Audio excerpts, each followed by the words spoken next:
Um, when I pray, I shut off. It's kind of the opposite of the way it's supposed to be. I mean, prayer is supposed to, you're talking directly to God, so theoretically it's supposed to be the most important things that you're ever going to say to anyone. But lately, what's happened to me when I pray is that I shut off. Jews have a pretty set routine where we pray when the sun comes up, when the sun goes down, and then again at night. And I'm 29 years old. I became religious a few years ago, and I didn't grow up with this big bushy beard. And when I became religious, they say that there's a whole layout curriculum for how you're supposed to become religious.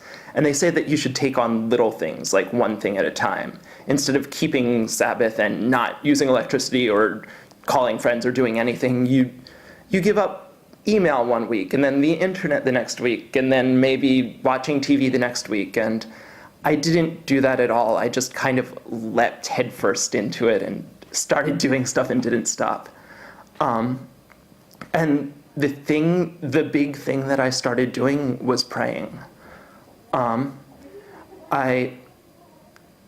They say that Elijah the prophet, at some point, most of the Jews were decimated or killed off or had converted to other places, and that's when Elijah was living. And there was this big battle where they were going to finish wiping everyone else out.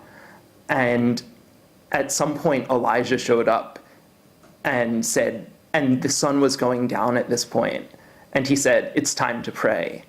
And so everyone on both sides of the battle just stopped. And I don't know if they knew what they were doing or if it was Elijah just telling them what to do, or maybe they were like, you know what, I haven't spoken to God in a while. I think it's time. But everyone just laid down their arms and started praying.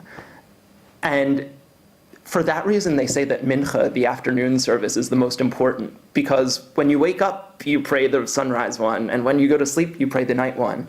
But mincha, you really have to interrupt your day and be like, okay, I've got a board meeting in 10 minutes, or I've got to come in and record a video in 10 minutes, but right, and I should be preparing for it, or I should be teaching a class, and right now I'm not going to. I'm going to take this time to pray. And the words are scripted out. One of my rabbis told me, I was saying that I was talking to my rabbi, and I told him that I was having trouble praying and I wasn't really sure what to say, and he said, "That's why it's written for you." And it's true. We have a prayer book. We pray from the prayer book, and the trick is I'm a performer, and I do a lot of stuff where I have a script in my mind and I go out and I say it. And sometimes I really try to make it sound important to me, because if it's important to me, it's important to everyone else. And then there are other times where I try to make it sound important for everyone else, and then in the middle of it, I realize I wrote these words, and these words have relevance to me, and I'm going to try and make it a part of myself. And that's what I try to do with the prayers. There's these set script that for thousands of years we've been using. And the trick is every time that you read them, to read them and to really shut off, to say, I'm saying these words and I'm doing this and I'm talking to God, but really it doesn't, sometimes you feel the words and you're like, there's a prayer that you say every day for please rebuild Jerusalem and send the Messiah. And I think about my dead best friend, and I think about my baby that's about to be born, and I'm like, yes, please send the Messiah, because times are really crappy right now. I'm not sure if I'm allowed to say crappy, but there's a lot of really bad stuff going on in the world, and I just want a better life.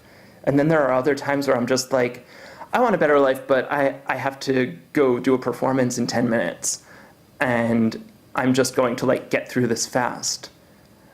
And at those times, I feel like I feel like those times are some of the most meaningful because I'm saying real life is weighing me down, but I'm taking this point to like hope for something better.